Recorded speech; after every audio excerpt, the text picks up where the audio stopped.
History is often written by the victors, yet the shadows of rebellion and defiance linger in its margins, whispering stories of courage, defiance, and chaos. In the medieval era, where kingdoms rose and fell, and loyalty could be bought or betrayed, certain individuals carved their names into the annals of history, not with crowns or lands, but with rebellion. They were the most wanted, hunted relentlessly by those in power, yet immortalized by their daring acts. They were outlaws, rebels, and visionaries, men and women who refused to bow before tyranny. In this first chapter, we explore the lives of those who walked the fine line between hero and criminal, those whose resistance reshaped their world, and whose actions still resonate centuries later. Few names echo with as much ferocity as William Wallace. Born around 1270 in a Scotland dominated by English kings and internal rivalries, Wallace was no ordinary man. To the English, he was a criminal whose very existence threatened their authority. To the Scots, he was a symbol of freedom, a lion who roared against oppression. The late 13th century was a time of political turmoil. England, under King Edward I, nicknamed Longshanks, for his towering stature and ruthless ambition, sought to dominate Scotland entirely. The Scottish nobles were fractured, often more concerned with internal disputes than resisting foreign rule. Into this fractured landscape stepped William Wallace, a man of low birth, whose courage would ignite the flames of rebellion. Wallace's rise was neither planned nor conventional. Legends tell of a man who, incensed by English oppression, struck back violently against those enforcing foreign rule in his village. His audacity quickly attracted followers, peasants, disillusioned soldiers, and knights who had lost faith in their lords. Together, they formed a guerrilla force, moving like shadows across the Scottish hills, striking swiftly and disappearing before the enemy could respond. The Battle of Stirling Bridge in 1297 became Wallace's defining moment. With fewer men, he outmaneuvered the English army, using strategy and terrain to devastating effect. The victory was more than a military achievement. It was a declaration that Scotland would not bow quietly. For Edward I, Wallace became the embodiment of rebellion, a man who defied kings, armies, and the very notion of subjugation. But rebellion in medieval times came at a brutal cost. Wallace was captured in 1305 through treachery, handed over to the English, and subjected to one of the most terrifying punishments imaginable. He was hanged, drawn, and quartered, an ordeal meant to break the spirit and erase the memory of defiance. Yet it had the opposite effect. Stories of Wallace's courage spread throughout Scotland and beyond, inspiring generations to fight for freedom. He became a legend not just because of his battles, but because he dared to challenge the authority that seemed unassailable. From the hills and battlefields of Scotland, we move to the dense forests of England, where another outlaw became a symbol of rebellion, the elusive Robin Hood. Though his historicity remains debated, Robin Hood represents the archetype of the medieval outlaw, a man wanted for his crimes, yet celebrated by the common people. Robin Hood's story is steeped in legend. He is said to have robbed the rich to give to the poor, striking against corrupt officials and tyrannical rulers. Sherwood Forest became his sanctuary, a place where the law of the crown could not easily reach. Legends speak of his band of merry men, loyal companions who shared his vision of justice. Together, they evaded capture, outwitted the sheriff of Nottingham, and became a thorn in the side of authority. The allure of Robin Hood lies in the tension between law and justice. The crown viewed him as a criminal, a thief whose defiance needed to be crushed. The people, however, saw in him an embodiment of hope, fairness, and the idea that courage could challenge corruption. Over centuries, his story was retold, adapted, and immortalized, not because he conquered kingdoms, but because he inspired the oppressed to dream of justice. The tales of Robin Hood also reveal a broader truth about medieval outlaws. They were not simply criminals motivated by greed. Often, they were products of social inequity, responding to an unjust system with rebellion and cunning. Their crimes were political, social, and symbolic, making them far more than simple bandits. While Wallace and Robin Hood challenged authority on land, the seas of medieval Europe were equally dangerous, filled with men who thrived on chaos. Among them, Eustace the monk stands out. Born near Boulogne in France, Eustace began life as a monk, a life devoted to faith and obedience. Yet the call of adventure and ambition led him down a darker path, transforming him into one of the most feared pirates of his time. Eustace's life was defined by shifting loyalties and cunning strategy. He served both France and England, offering his naval expertise to whichever side promised reward. His raids along the English Channel disrupted trade, endangered entire fleets, and turned him into a figure both reviled and respected. Legends describe him as elusive, striking quickly and vanishing without trace, a phantom who haunted the waves. In 1217, Eustace's career of terror ended when the English cornered him at sea. He was beheaded, a grim fate befitting a man who lived by the sword and the sea. Yet his legend endured, a reminder that in the medieval world, power was contested not only on land, but also across treacherous waters. Eustace exemplifies the diverse nature of medieval outlaws. Some challenged kings, others challenged commerce, and all were wanted for the disruption they caused. Their lives were a constant dance between survival, ambition, and the ever-present threat of death. What does it mean to be most wanted in the medieval world? Unlike modern law enforcement, medieval authorities lacked centralized police forces or sophisticated investigative techniques. Being wanted often meant being hunted by armies, mercenaries, or vengeful nobles. Capture could result in imprisonment, mutilation, or execution, often public and gruesome, intended as both punishment and warning. Yet being wanted also carried a perverse kind of prestige. The more powerful the pursuers, the more legendary the outlaw became. William Wallace faced the might of England itself. Robin Hood defied the law of the land's richest and most influential rulers. Eustace the monk challenged kings and navies. Their notoriety was a testament to their audacity, a reflection of their ability to disrupt the order of the world around them. In many ways, the most wanted individuals were mirrors of their society's fears and weaknesses. Kings feared rebellion, officials feared exposure, and the church feared those who challenged its authority. To the people, however, these figures often represented courage, ingenuity, and the hope that the powerless could resist the powerful. Life for a medieval outlaw was brutal. Survival depended on cunning, alliances, and knowledge of the terrain. Rebels like Wallace moved through hills and forests, using knowledge of the land as a weapon. Robin Hood and his merry men relied on the dense cover of forests and the loyalty of villagers. Pirates like Eustace navigated dangerous waters, relying on speed, stealth, and fear to survive. Death was never far. Capture often meant torture or public execution designed to instill fear. And yet, many outlaws became immortal in memory because they embraced this danger.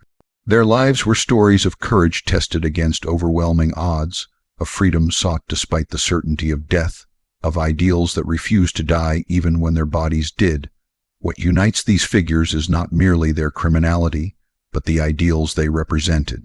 William Wallace embodied freedom from foreign oppression, Robin Hood symbolized fairness and justice in a corrupt system. Eustace the monk represented cunning, adaptability, and the refusal to be controlled. These individuals were wanted not merely for their deeds, but for the threat they posed to established authority. Medieval society, rigid and hierarchical, often could not tolerate dissent. Rebels were hunted, captured, and punished. Yet history has often remembered the rebels with reverence rather than fear. Their defiance became the foundation for stories, legends, and even national identity. As we conclude this first chapter of medieval most wanted people, we see a pattern emerging. These men, Wallace, Robin Hood, Eustace, were driven by courage, conviction, or survival. They were hunted relentlessly, yet their names endure. Their stories remind us that history is not just about kings and victories.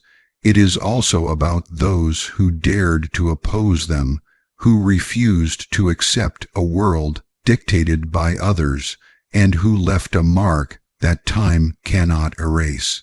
Rebels and outlaws shaped medieval society not only through conflict, but also through inspiration. They challenged the powerful, defended the powerless, and reminded humanity that courage can thrive even in the darkest times. The most wanted in medieval history were more than criminals.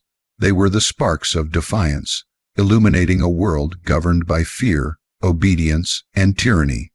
As the mists of medieval history continue to clear, these figures remain vivid, immortalized in legend, literature, and the collective memory of those who value freedom, justice, and the human spirit's refusal to bow. In the medieval world, danger was never confined to the land. While kingdoms fought with armies and knights clashed on battlefields, a different kind of threat lurked across the waters. Men and women whose ambition, cunning, and disregard for law made them the most wanted figures of their time. Pirates, mercenaries, and visionaries shaped history in ways that kings and generals could scarcely control. In this chapter, we delve into their lives, their deeds, and the legacies that continue to fascinate us centuries later. Among the most notorious figures of medieval Europe was Eustace the monk, a man whose name alone could strike terror across the English Channel. Born in the late 12th century near Boulogne, France, Eustace began life with the solemn promise of a monk's celibate existence. Yet, ambition and desire for power drew him away from the cloistered walls of the monastery into a world of violence and lawlessness. Eustace's life was defined by contradictions. He served both France and England, switching allegiances as opportunity or survival demanded. To the English, he was a pirate and assassin, disrupting trade and threatening coastal towns. To the French, he was a skilled naval commander, capable of out-maneuvering even the most disciplined fleets. His raids along the Channel were swift, precise, and often devastating. Tales speak of entire merchant convoys vanishing without a trace, leaving only fear and rumors in their wake. Unlike other outlaws who relied on stealth alone, Eustace combined cunning strategy with audacity. He understood that the medieval seas were not merely trade routes. They were theaters of power. His knowledge of tides, wind patterns, and coastal geography allowed him to strike where his enemies felt safe. The English navy, frustrated and enraged, hunted him relentlessly, yet Eustace always seemed a step ahead, appearing where he was least expected and disappearing like a ghost. Yet, the life of a pirate was perilous. Eustace's career ended in 1217 when the English finally trapped him at sea. Captured and beheaded, his violent end was a fitting testament to a man who had thrived on danger, intrigue, and lawlessness. Even in death, Eustace the monk became legendary, a symbol of the unpredictable and ruthless nature of medieval warfare beyond the battlefield. While pirates struck terror on the seas, mercenaries dominated the land. In medieval Europe, warfare was constant, and rulers relied not just on knights and levies, but also on professional soldiers willing to fight for coin. These mercenaries were both feared and sought after, valued for their skill, loyalty, if it could be purchased, and their willingness to operate outside the conventional rules of engagement. Among the most famous mercenary groups were the free companies, bands of soldiers who roamed Europe in the 14th and 15th centuries.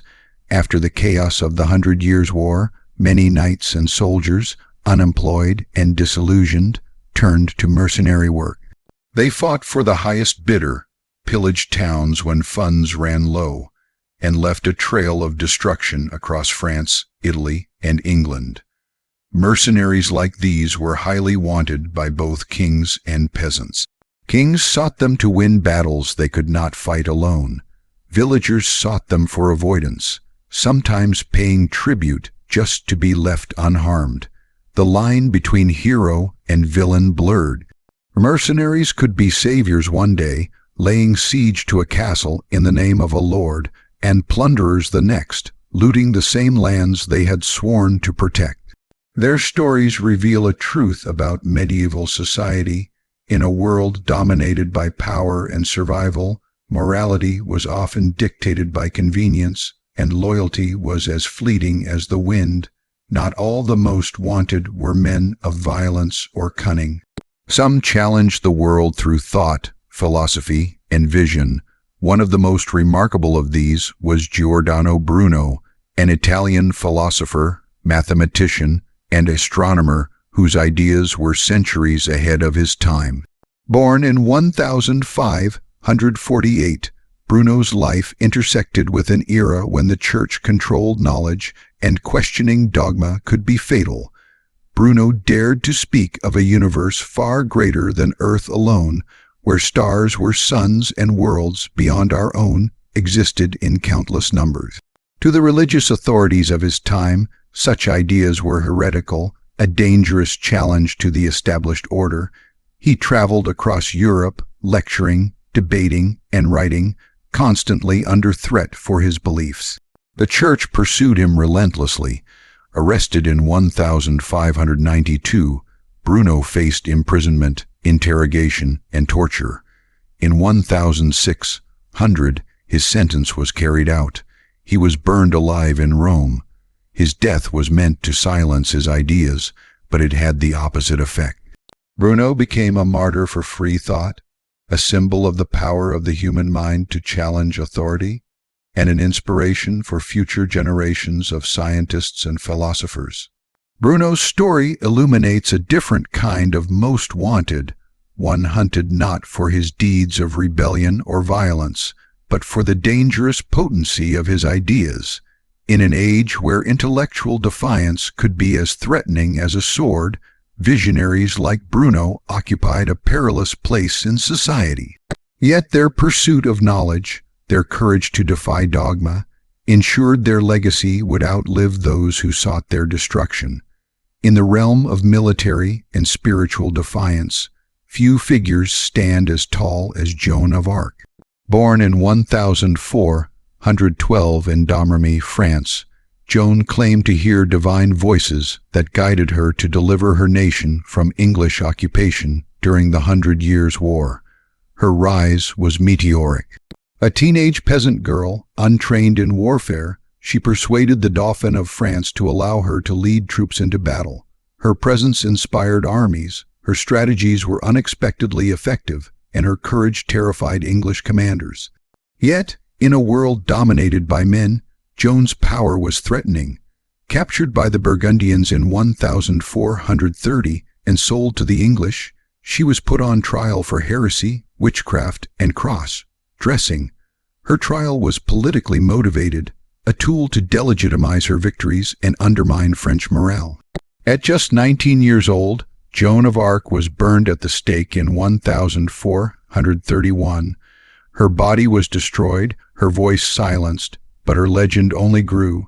She became a symbol of divine mission, courage, and defiance against oppressive power. Joan's life illustrates the perilous position of visionaries in medieval society. They could lead armies, inspire nations, and alter the course of history, yet they were constantly under threat from authorities who feared their influence. Being most wanted often meant being hunted not for rebellion in the conventional sense, but for the threat one posed to established hierarchies. The Church, as one of the most powerful institutions in medieval Europe, frequently marked individuals as wanted. Philosophers, scientists, and mystics who challenged orthodox teachings were relentlessly pursued. They faced trials, excommunication, and often death. Giordano Bruno is a prime example, but countless others, heretics, alchemists, and scholars, lived and died under similar threats. This pursuit highlights the tension between authority and innovation in the medieval period. Those who thought differently, who explored the unknown, or who questioned conventional wisdom, were often treated as criminals. Yet it was precisely these individuals whose ideas would shape the futures. Scientifically, philosophically, and culturally, the medieval world's most wanted included not only those who wielded swords, but also those who wielded ideas. Returning to the world of soldiers, mercenaries provide a fascinating lens into medieval warfare and politics. Unlike knights, whose loyalty was often tied to chivalric codes, mercenaries were motivated by survival and payment. Their services could tip the balance in wars, sieges, and territorial disputes. They were highly sought after by kings who lacked sufficient armies, yet equally despised by common people who suffered from their pillaging. The mercenary's life was one of constant danger. Battlefields were brutal, pay was uncertain, and alliances shifted rapidly. Yet for those who survived, mercenary work offered wealth, influence, and a chance to rewrite the rules of medieval society. Figures like these were simultaneously revered, feared, and hunted, sought by rulers for their skill and by victims for justice. Though pirates, mercenaries, and visionaries operated in different spheres, their experiences share striking similarities. Each was most wanted for the disruption they caused to established order. Their lives were defined by risks, whether from combat, political intrigue, or intellectual defiance. Their fates were often grim, but their legacies endure. Eustace the monk challenged the authority of kings through the seas. Mercenaries altered the outcomes of wars for coin and survival. Giordano Bruno challenged the very foundations of knowledge, risking death for truth. Joan of Arc challenged both military and spiritual hierarchies, leading nations despite overwhelming odds. Across land, sea, and thought, these figures illuminate the complexity of medieval society, a world where being most wanted could mean facing armies, navies, inquisitions, or even the fire itself. As this chapter closes, one sees that the medieval concept of most wanted was broader than crime alone. It encompassed rebellion, defiance, intellectual courage, and ambition. These were individuals who challenged authority, disrupted established norms, and in doing so, reshaped history. From the seas haunted by pirates, to battlefields commanded by visionary leaders, to minds persecuted for daring to think differently, the medieval world produced figures whose lives were perilous, whose names were feared, and whose legacies endure. The most wanted were not merely outlaws or criminals. They were catalysts, agents of change, symbols of courage, and sparks of innovation. Their stories remind us that history is never simple, never linear, and never owned solely by those in power. The tales of Eustace the monk, mercenaries, Giordano Bruno, and Joan of Arc illuminate the extraordinary complexity of a world in which rebellion, ambition, and genius were constantly pursued, hunted, and remembered. Their lives were tests of survival, morality, and influence, and their legacies eternal. History does not forget those who challenge it. Pirates, mercenaries, and visionaries of the medieval era continue to inspire, warning us that the most dangerous individuals are often those who refuse to submit, and whose courage, intellect, or ambition changes the course of time. The medieval era was a world of kings and queens, where crowns symbolized ultimate authority and power was often measured in blood. Yet, for every ruler who sat upon a throne, there were those who challenged them, rebels, ambitious nobles, and cunning advisors, people whose ambition, courage, or defiance made them some of the most wanted figures of their age. This was an era where loyalty was fragile, betrayal common, and political intrigue could cost a life in a single night. In this chapter, we journey into the world of those who dared defy authority, manipulate power, and in doing so, carved their names into history. Few women in history embody political power and defiance like Eleanor of Aquitaine. Born in 1122, Eleanor inherited the vast and wealthy Duchy of Aquitaine, one of the most influential territories in France. Her beauty, intelligence, and political acumen would make her one of the most powerful women in medieval Europe. A queen not once, but twice, as she became both Queen of France and later Queen of England. Eleanor's life was defined by ambition and a refusal to submit to the constraints placed upon her by society or by marriage.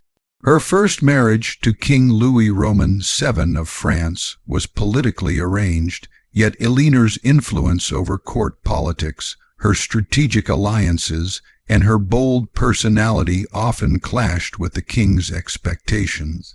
Their marriage ultimately ended in annulment, a rare and scandalous event in medieval Europe, but Eleanor's power remained undiminished.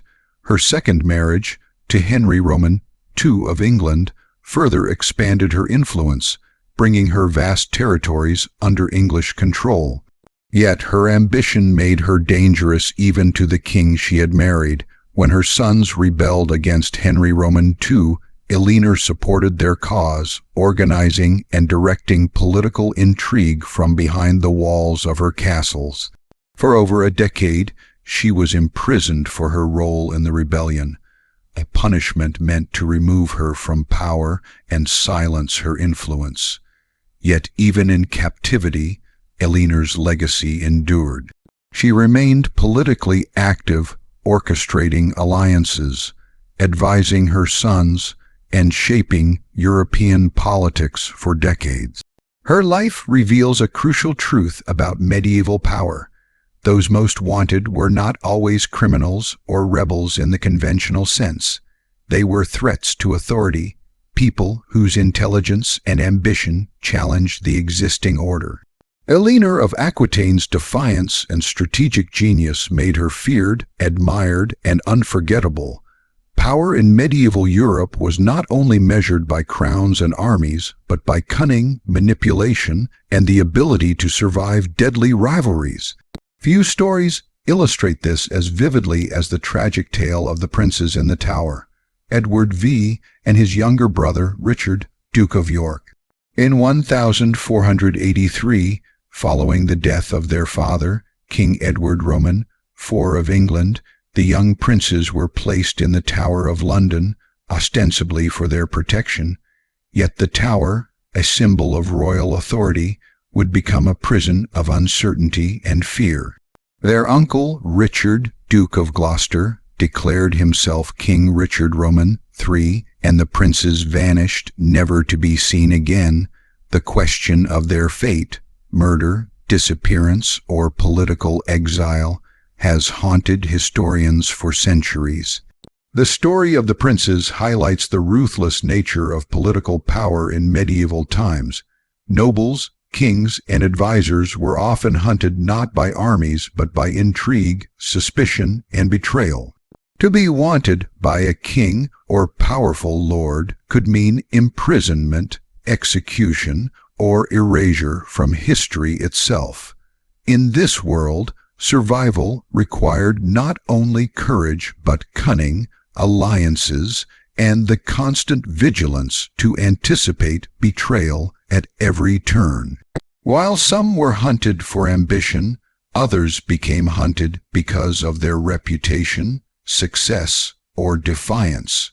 Richard I of England, known as Richard the Lionheart, was a warrior king whose military exploits in the Third Crusade made him legendary. Yet even he, a king, was once a prisoner, captured during his journey home from the Holy Land.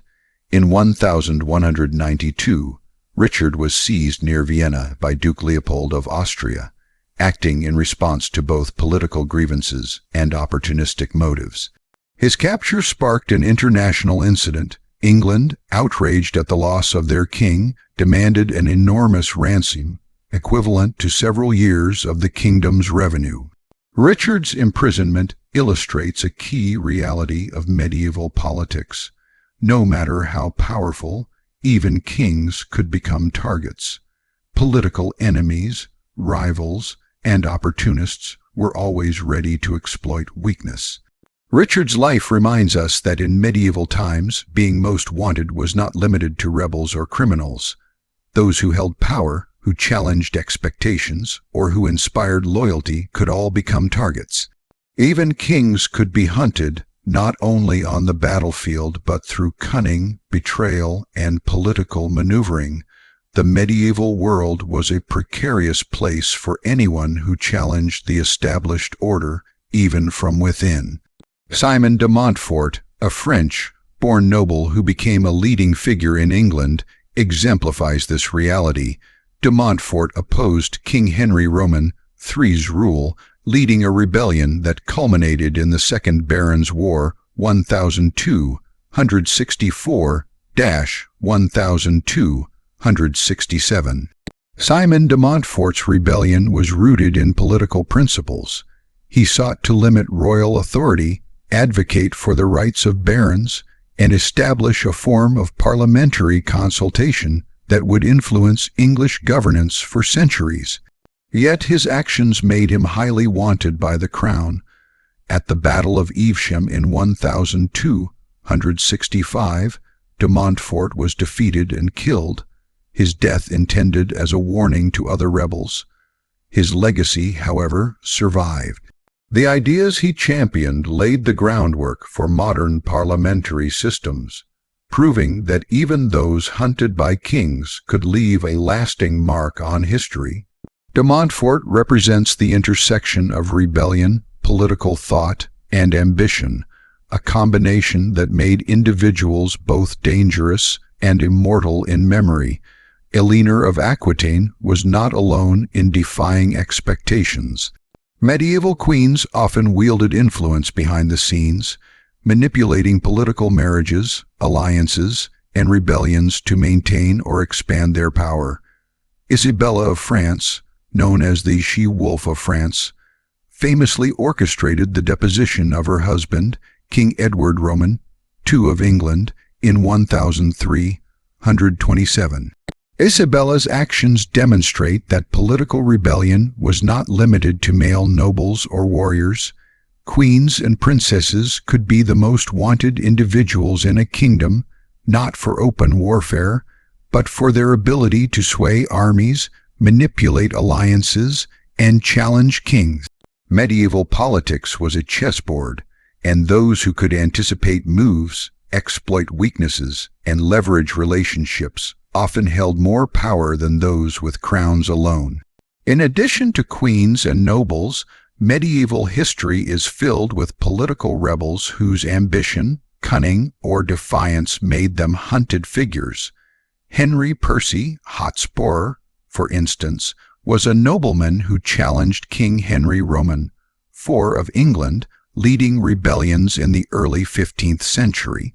Though ultimately defeated, Percy became a symbol of honor, rebellion, and the perilous consequences of defying authority. Similarly, numerous Italian city-states were arenas of relentless intrigue. Families like the Medici, Sforza, and Borgia navigated treacherous alliances, assassinations, and political coups to secure power. In these environments, being most wanted was a daily reality. Assassins lurked in corridors, spies observed every interaction, and betrayal could come from the closest friend or family member. The lives of these rebels reveal a medieval world where power was fragile, loyalty conditional, and survival uncertain. Why were these kings, queens, and political rebels so wanted? Because they represented threats to the established order. Ambition, influence, and the ability to inspire loyalty made them targets. Medieval society was hierarchical and rigid, and deviation from accepted norms, whether through rebellion, cunning, or vision, was punished harshly. Being wanted was not merely a legal designation, it was a recognition of danger. Kings feared those who could topple them, nobles feared those who could outmaneuver them, and rulers hunted rebels not only to punish past actions, but to prevent future threats. Political rebels were pursued relentlessly, often hunted across kingdoms, betrayed by allies, and subjected to imprisonment or execution.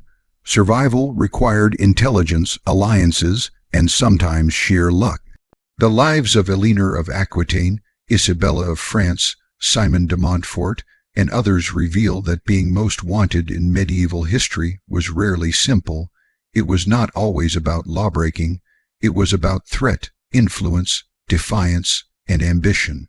The most dangerous individuals were those who could challenge power structures, inspire followers, and survive where others could not.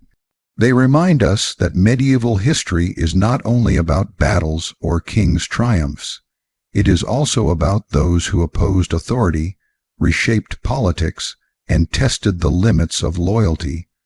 The very fact that they were hunted, imprisoned, or executed underscores their importance. History remembers them not just because of their deeds, but because their actions threatened the status quo and left a mark on the world. Medieval kings, queens, and political rebels were the most wanted not only because of their ambition, but because they embodied the complexities of power itself. They were leaders, manipulators, strategists, and visionaries. Their lives were fraught with danger, intrigue, and betrayal, yet they shaped the course of nations, influenced generations, and left legacies that outlived even the most powerful monarchs. The stories of Eleanor of Aquitaine, the Princes in the Tower, Richard the Lionheart, Simon de Montfort, Isabella of France, and countless others show us that medieval history was not merely a record of kings and wars. It was a world of constant negotiation, rebellion, and ambition. The most wanted individuals were hunted because they dared to challenge authority, navigate treacherous alliances, and demand influence. Their lives were perilous, but their impact was lasting.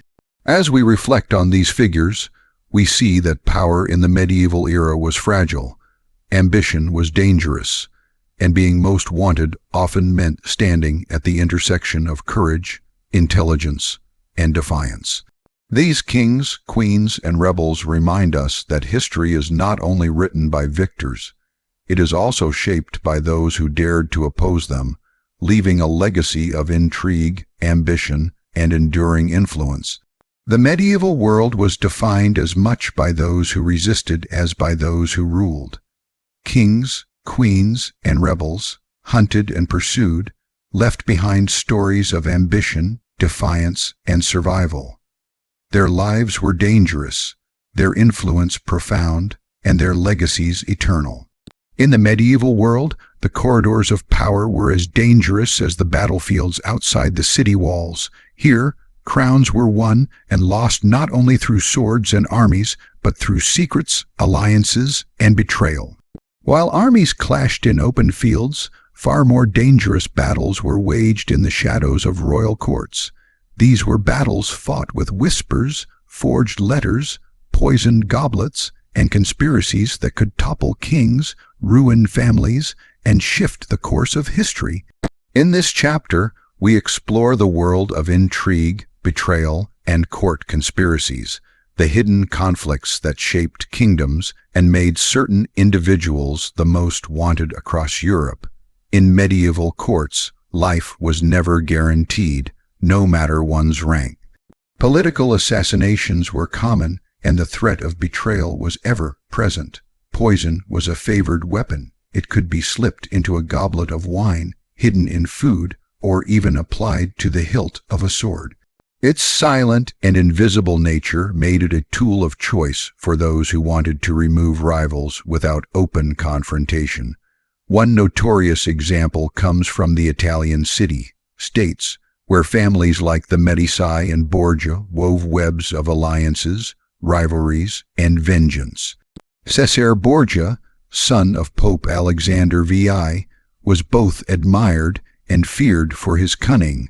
Political rivals often vanished mysteriously, their deaths attributed to accidents or natural causes, though whispers of poison circulated among the court. The Borgia family understood that in the medieval world, control over information and fear was as powerful as armies. Those who threatened their influence were hunted, not on open battlefields, but in secret, and the consequences were often deadly. Isabella of France, known as the She-Wolf of France, exemplifies the lethal combination of ambition, intelligence, and ruthlessness.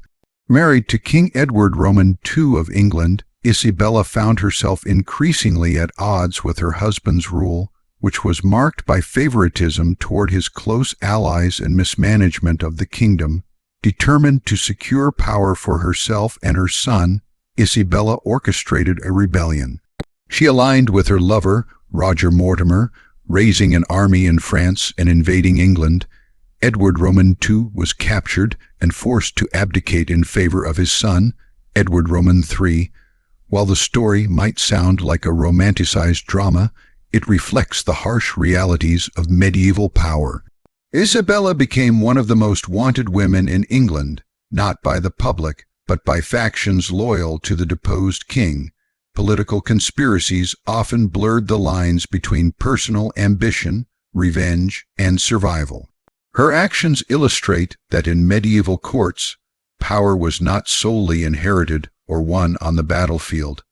Influence, cunning, and the ability to manipulate allegiances could make individuals far more dangerous and far more wanted than any knight or general. The tragic tale of the princes in the tower offers a stark example of how court intrigue could erase even the most powerful and visible figures from history. Edward V and his brother Richard, Duke of York, were imprisoned in the Tower of London by their uncle, Richard Roman III.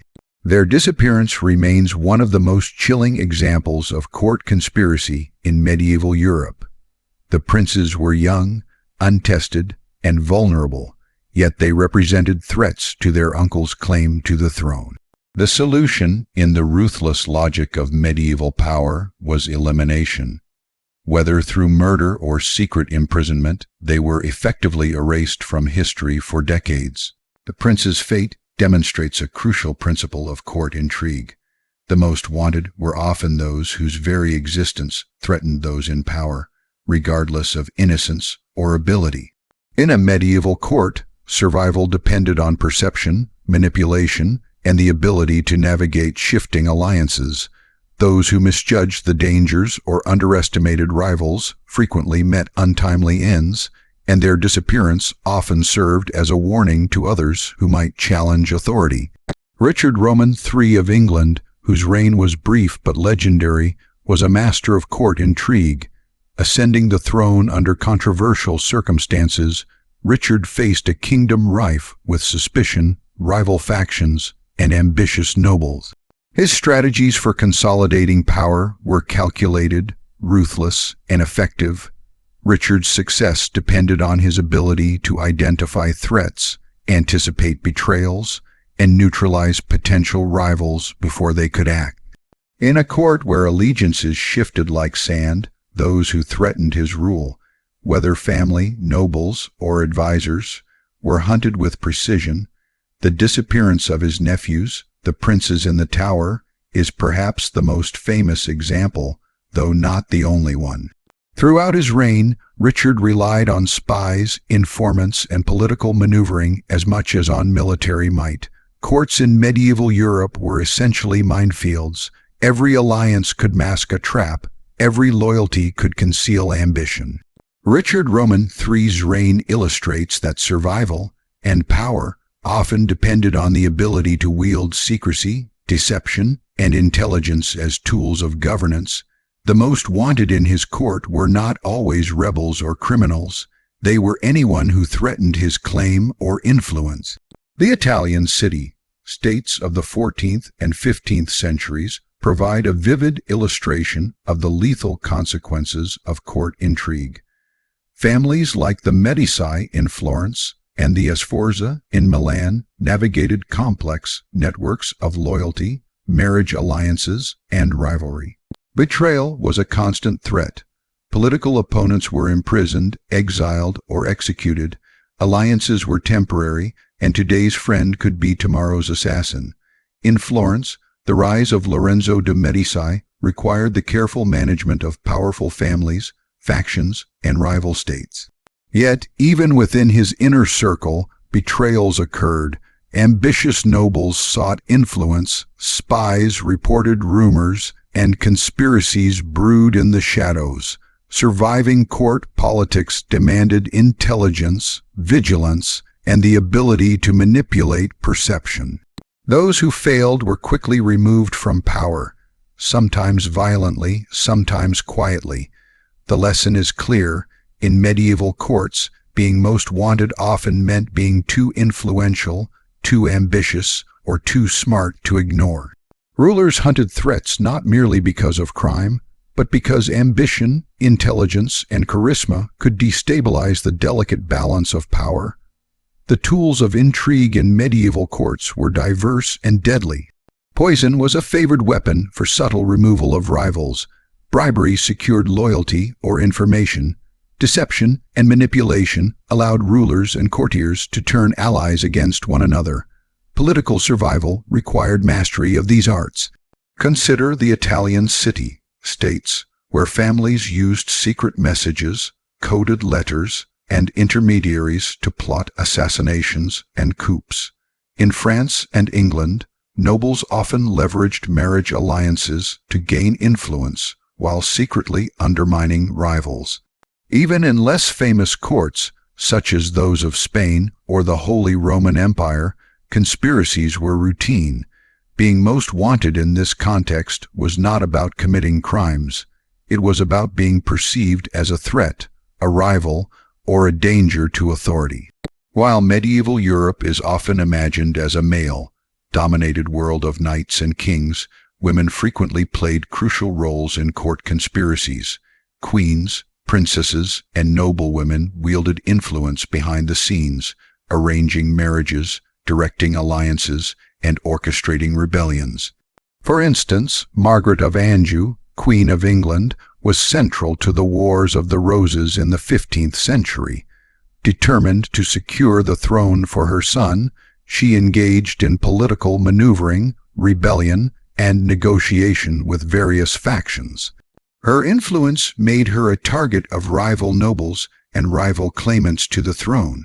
Women like Margaret and Isabella of France were highly wanted not only because of their ambition, but because their political skill made them formidable opponents. These stories reveal that medieval court intrigue was not simply about brute force. Intelligence, strategy, and subtle manipulation often determined who survived, and who became most wanted by kings, nobles, and rivals. No court was complete without a network of spies and informants. Rulers needed eyes and ears in every corner of their domain. Courtiers sought to gain favor by reporting on rivals or offering intelligence. This culture of surveillance made betrayal inevitable and mistrust pervasive. In England, France, and Italy, secret informers reported plots, intercepted letters, and uncovered conspiracies before they could be enacted. These networks ensured that even the most subtle threat could be detected and neutralized. The most wanted in these societies were often those identified by spies, nobles plotting rebellion, advisors seeking power, or courtiers with ambitions too bold to remain hidden. Survival in this environment required constant vigilance. Misreading a conversation, underestimating a rival, or trusting the wrong ally could result in imprisonment, exile, or death. Medieval courts were arenas of perpetual danger, where intrigue determined the fate of kingdoms. The stories of Isabella of France, Richard Roman III, Margaret of Anjou, and countless nobles across Europe illustrate that being most wanted in medieval times was not simply about rebellion or crime. It was about influence, ambition, intelligence, and the capacity to challenge authority. Courts were arenas of subtle and deadly conflict. Survival required strategy, foresight, and an understanding of human ambition. Those hunted by rulers were often the most capable, clever, or dangerous individuals, people whose presence threatened the delicate balance of power. Intrigue, betrayal, and court conspiracies shaped the medieval world as much as battles and sieges. From poisoned goblets to hidden letters, from assassins to political alliances, the corridors of power were as perilous as the battlefield. Kings, queens, and courtiers were constantly threatened, hunted, and betrayed. The most wanted figures were not always rebels or criminals. They were ambitious, intelligent, and influential individuals who dared to challenge authority, navigate dangerous alliances, and shape the destiny of nations.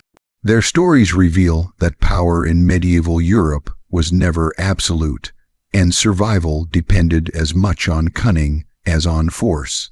As we reflect on these tales of court intrigue, we understand that history remembers not only the rulers and battles, but also the shadows, the conspiracies, betrayals, and machinations that determined who lived, who died, and who shaped the world from behind closed doors. The medieval world was a place where influence could be lethal, ambition could be deadly, and the most wanted were those who could never be ignored. Beyond the battlefields, courts, and pirate-infested seas of medieval Europe, another realm of power existed, subtle, silent, and often overlooked. This was the realm of the mind, the spirit, and the influence that came not from armies or titles, but from ideas, wisdom, and hidden networks of knowledge. In this chapter, we explore the hidden power within the intellectual, spiritual, and personal forces that shaped medieval society and made certain individuals some of the most wanted in history. Unlike kings or rebels whose presence was visible, these figures wielded influence in ways that were unseen but no less potent. In an age when literacy was rare, knowledge itself became a form of power.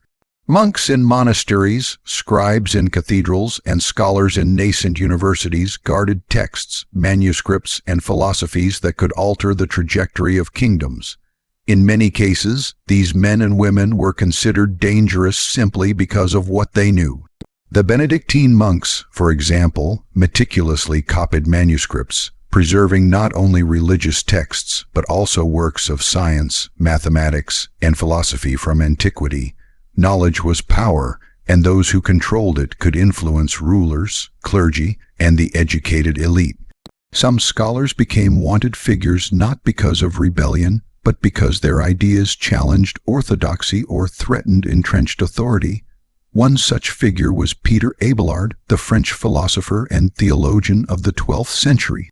Abelard's intellect and insistence on questioning established doctrines made him a lightning rod for controversy.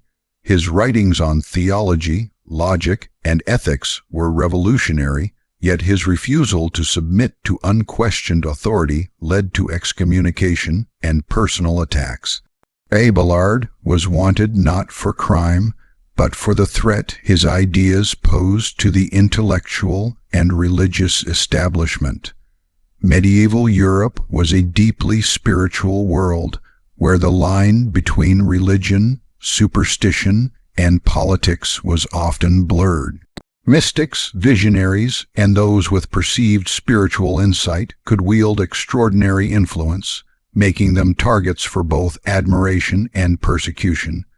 Hildegard of Bingen, a German abbess, composer, and mystic, exemplifies this hidden power.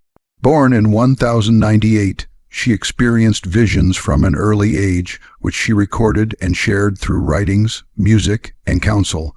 Her insights into theology, medicine, and natural philosophy were sought by emperors, popes, and nobles alike. Yet her influence was threatening to some, as she challenged both male-dominated hierarchies and conventional thought. In a world where spiritual authority translated to political influence, Hildegard became both revered and scrutinized. Similarly, other mystics, whether in the courts of kings or within secluded monasteries, could inspire, manipulate, or challenge rulers. Their power was subtle, intangible, but no less real. Being wanted in this sense was about influence, wisdom, and the capacity to shape ideas and beliefs. Those who guided thought could indirectly shape the fate of kingdoms. The hidden power within often took the form of science disguised as magic. Alchemists, astrologers, and early natural philosophers were both sought after and hunted for their supposed abilities. Their experiments, sometimes practical, sometimes mystical, represented the cutting edge of knowledge in an era where the line between science and superstition was thin. Alchemists like Roger Bacon, an English philosopher of the 13th century, pursued knowledge that challenged conventional understanding. Bacon experimented with optics, mathematics, and natural philosophy, often drawing suspicion from church authorities. He was wanted for the ideas he promoted, considered dangerous because they implied humans could understand and manipulate the natural world in ways that threatened traditional authority. The pursuit of hidden knowledge, whether in alchemy, astronomy, or medicine, was a form of power that could make individuals highly sought after, not for criminal acts, but for the threat their intellect posed to dogma and convention. Medieval society, deeply hierarchical and fearful of the unknown, treated knowledge as both a gift and a danger. Influence often depended on networks, small, secretive, and highly effective. Scholars, monks, and visionaries maintained correspondence with like-minded individuals across Europe. Letters, manuscripts, and manuscripts sent across borders carried ideas that could challenge rulers, question religious authority, or inspire new movements. The University of Paris, the University of Oxford, and other centers of learning became hubs of this hidden power. Students and teachers exchanged ideas, debated doctrines, and occasionally found themselves at odds with authorities who feared the influence of independent thought. Scholars who questioned theology, politics, or social norms were hunted, not by armies, but by inquisitors, rival academics, and political agents. Their crime was knowledge, their threat invisible but profound. This networked influence demonstrates that power in the medieval world was not solely material. It was intellectual, spiritual, and social. Those who understood this could wield influence far beyond their immediate surroundings, making them some of the most wanted figures of their time. Throughout medieval history, visionaries challenged authority not with armies but with ideas. Figures such as John Wycliffe, the English theologian, questioned church practices, promoting the translation of the Bible into vernacular language. Wycliffe's ideas sparked movements that threatened ecclesiastical authority, making him highly wanted by church leaders. Similarly, Jan Hus in Bohemia championed reforms in the early 15th century, emphasizing moral integrity and challenging clerical corruption. Hughes's influence among the populace and his bold defiance of authority led to his excommunication and eventual execution by burning at the stake. Hughes's life illustrates a crucial principle: hidden power could be far more threatening than visible military might. Ideas, once disseminated, could inspire movements, rebellion, and social transformation. In these cases, the most wanted were not criminals in the conventional sense. They were dangerous because their intellect and vision challenged established hierarchies. Their influence, subtle yet profound, reshaped societies in ways that armies and kings often could not. Women often wielded hidden power in medieval Europe despite social constraints. Queens, noblewomen, and abbesses could influence politics, religion, and culture without wielding armies or claiming thrones. Their power lay in counsel, alliances, patronage, and spiritual authority. Christine de Pizan, a French writer and intellectual, used her pen to influence courts and rulers. Her writings defended women's rights, challenged misogyny, and promoted education. Christine's influence made her highly respected, yet her ideas were also threatening to conservative structures. Similarly, abbesses like Hildegard of Bingen used spiritual and intellectual authority to influence rulers, clergy, and the educated elite. Women's hidden power demonstrates that influence in the medieval world was not always visible. Intelligence, persuasion, and moral authority could make individuals hunted by rivals, authorities, or critics. Despite lacking traditional forms of power, spiritual figures, from mystics to high-ranking clerics, could exercise enormous influence over kings, nobles, and populations. Their guidance shaped policy, military strategy, and social behavior. Figures like Hildegard of Bingen, Saint Catherine of Siena, and other visionary saints wielded power behind the scenes, making rulers cautious and sometimes fearful. The Church itself recognized this power. Individuals who exercised independent spiritual authority were sometimes hunted as heretics or witches. Their crime was not visible rebellion.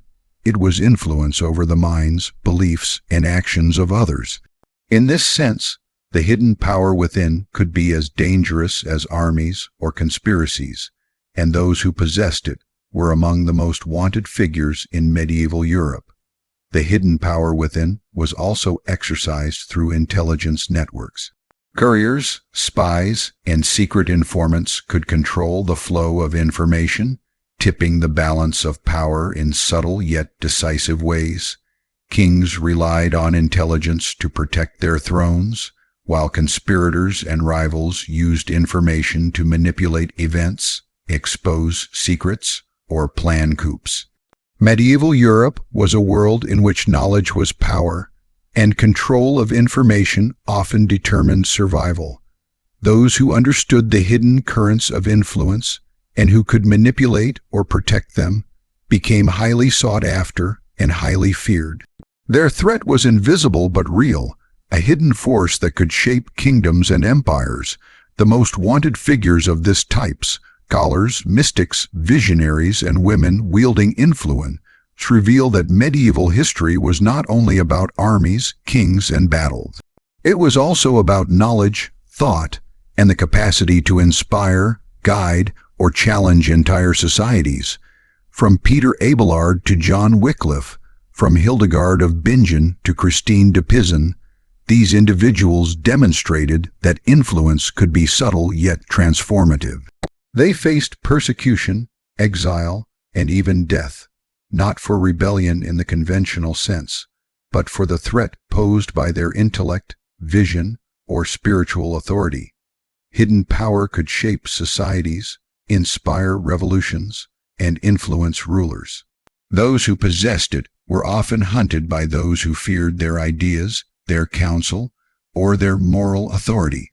Medieval history remembers them not just as scholars, mystics, or writers, but as catalysts, agents of change whose impact was profound precisely because it operated quietly beneath the surface of visible power. The hidden power within reminds us that medieval Europe was a complex, multi-layered society. Influence could come from a sword, a crown, or an army, but it could also come from ideas, wisdom, and the capacity to guide minds. Those who wielded this influence often became most wanted, not for crimes in the conventional sense, but because they were dangerous to the status quo. In monasteries, courts, universities, and hidden chambers, individuals exercised power that shaped the course of history. They challenged authority, inspired followers, and changed societies without ever drawing a blade. Their legacy endures because the true measure of power is not always visible. It is the ability to influence, to guide, and to inspire. The hidden power within is a reminder that history is not only the story of battles won or kings deposed. It is also the story of those whose intellect, vision, and courage quietly reshaped the world, leaving a legacy that survives long after the castles have crumbled and the armies have faded. Knowledge, vision, and influence were as dangerous as swords in medieval Europe. The most wanted were often those who wielded these invisible weapons, leaving behind a legacy that continues to shape our understanding of power, courage, and the hidden forces that guide history.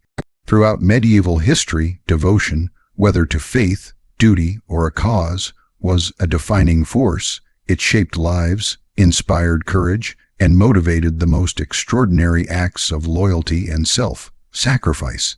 Yet devotion in the medieval world came at an immense cost. For those who chose to devote themselves wholly, whether as knights, monks, nuns, mystics, or rebels, the price could be their freedom, their comfort, and sometimes even their lives. In this chapter, we explore the human stories behind devotion, the consequences of unwavering commitment, and the individuals whose choices made them both revered and hunted in medieval Europe.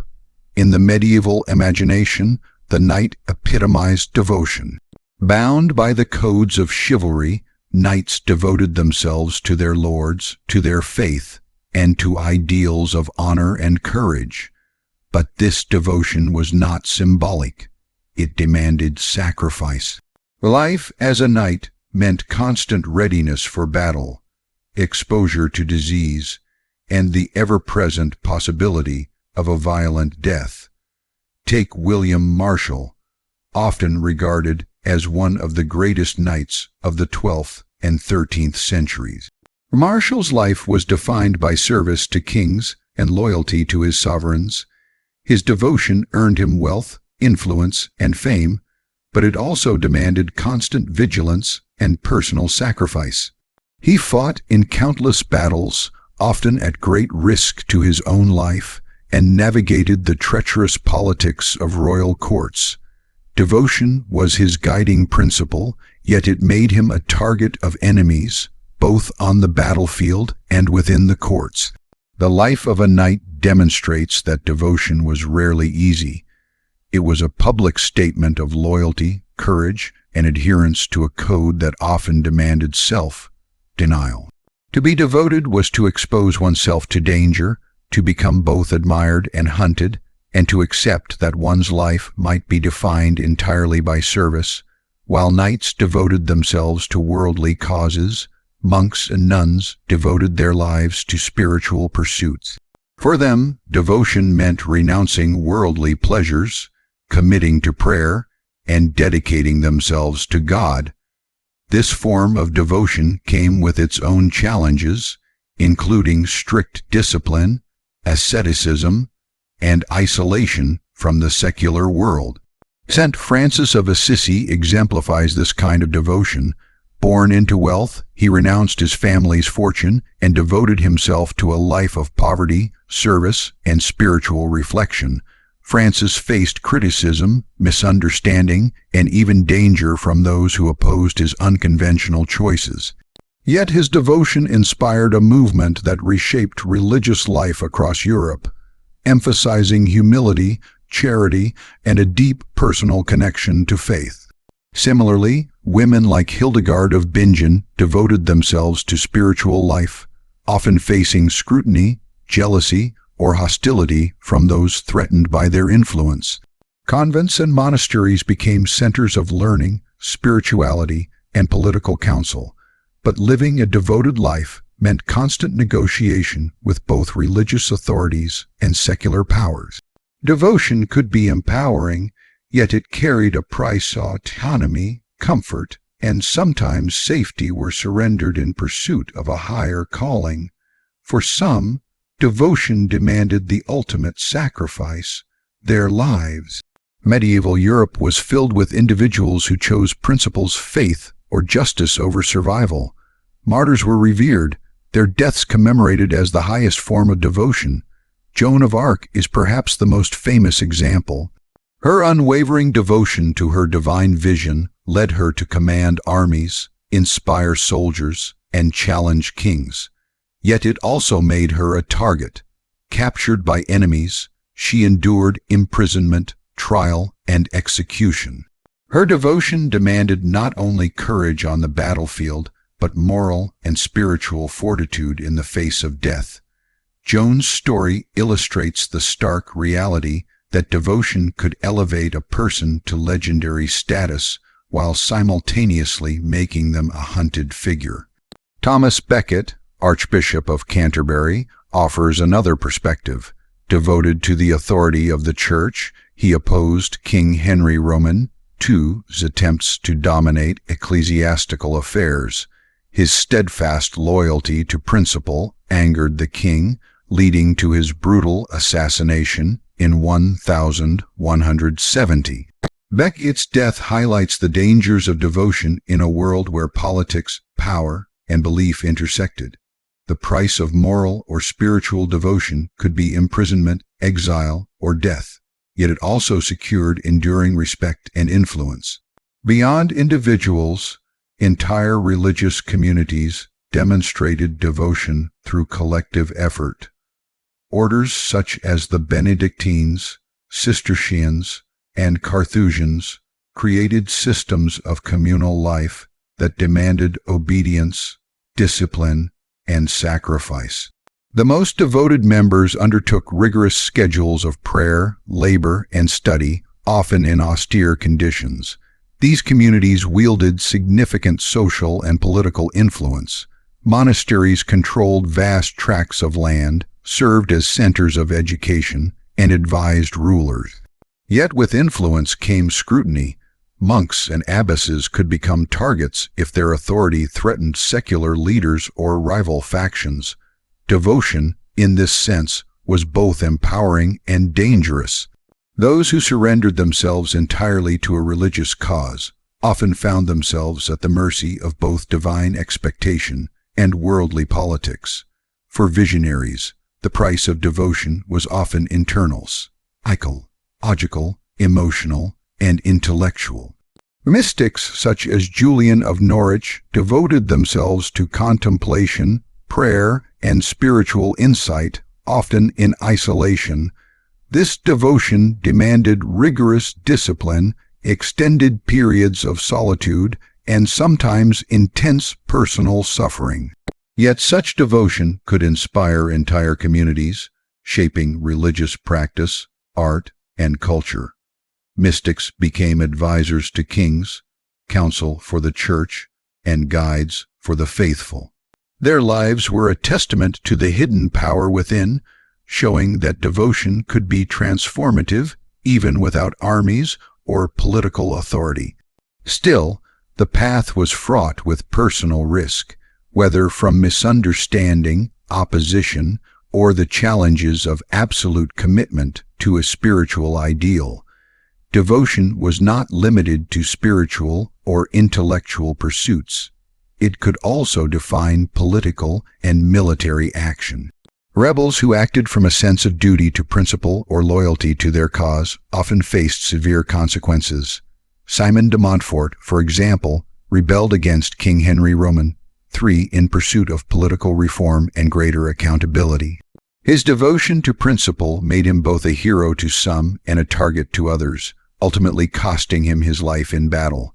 The moral dilemmas of devotion were omnipresent. To remain loyal to one's lord, faith, or principle often meant acting against friends, family, or the broader public interest. The medieval world demanded that devotion be absolute, and the cost was measured not only in hardship or loss, but in lives irreversibly altered by commitment. While devotion demanded sacrifice, it also conferred extraordinary power. Knights inspired armies, mystics guided rulers, scholars influenced legislation, and martyrs shaped religious belief. Those devoted individuals were highly wanted, not for criminality, but for the authority and influence their unwavering commitment inspired. In medieval Europe, devotion became a currency of respect and fear. Kings sought counsel from devoted clerics, rebels rallied followers around devoted leaders, and communities revered those who sacrificed comfort, safety, and even life for a higher cause. The most devoted were paradoxically the most influential and the most vulnerable. Their devotion made them revered, respected, and in many cases, hunted. Even beyond the extraordinary figures of history, ordinary individuals experienced the price of devotion. Peasants who devoted themselves to the church or to a lord often faced arduous labor, scarcity, and exposure to danger. Families who committed themselves to causes or alliances risked political and social consequences. Devotion in medieval society was rarely comfortable. It demanded labor, endurance, and resilience. Yet this devotion shaped the very fabric of medieval life. Communities were held together by shared beliefs, loyalty to leaders, and mutual commitment to spiritual or social ideals. The individual cost of devotion was significant, but its collective impact was profound, sustaining kingdoms, preserving knowledge, and inspiring generations. The Crusades offer a striking illustration of devotion's cost on a massive scale. European knights, nobles, and commoners alike devoted themselves to religious warfare in the Holy Land, often leaving families, wealth, and security behind. Devotion demanded months or years of perilous travel, exposure to disease, combat, and death. For those who survived, the experience forged reputations, political influence, and spiritual authority. For those who did not, it left a legacy of sacrifice and martyrdom. The Crusades reveal that devotion in medieval Europe was more than spiritual. It was a test of courage, endurance, and loyalty. Those willing to pay the price were elevated in status, remembered in chronicles, and sometimes revered as saints or heroes. The most devoted figures of medieval history, knights, monks, mystics, scholars, and rebels, share a common thread. They were willing to endure suffering, danger, and loss for principles, faith, or duty. Their devotion made them hunted, admired, feared, and ultimately immortalized in history. The legacy of their devotion extends beyond their lifetimes. Manuscripts, chronicles, art, music, and architecture bear witness to the impact of those who committed themselves fully to a cause. Devotion in medieval Europe was both a personal test and a societal force, shaping kingdoms, inspiring communities, and defining historical narratives. Devotion in medieval history was never free. It demanded sacrifice of comfort, safety, and sometimes life itself. Knights risked death on battlefields, mystics endured isolation and scrutiny, scholars faced persecution for their ideas, and rebels often paid with their lives. Yet the price of devotion was inseparable from its power. Those who committed themselves fully, whether to God, a sovereign, or a cause, exercised influence far beyond ordinary measures. They inspired armies, guided rulers, reshaped thought, and left legacies that endure centuries later. The medieval world reminds us that true devotion comes with cost, but also with transformative potential. The most wanted individuals were often those whose commitment, courage, and vision could not be ignored. Their sacrifices shaped history, proving that the power of devotion is both profound and timeless. Devotion demanded courage, endurance, and sacrifice, yet it also conferred enduring power. In medieval Europe, those who gave themselves entirely, whether to faith, duty, or principle, shaped the course of history. The price was high, but the legacy was eternal.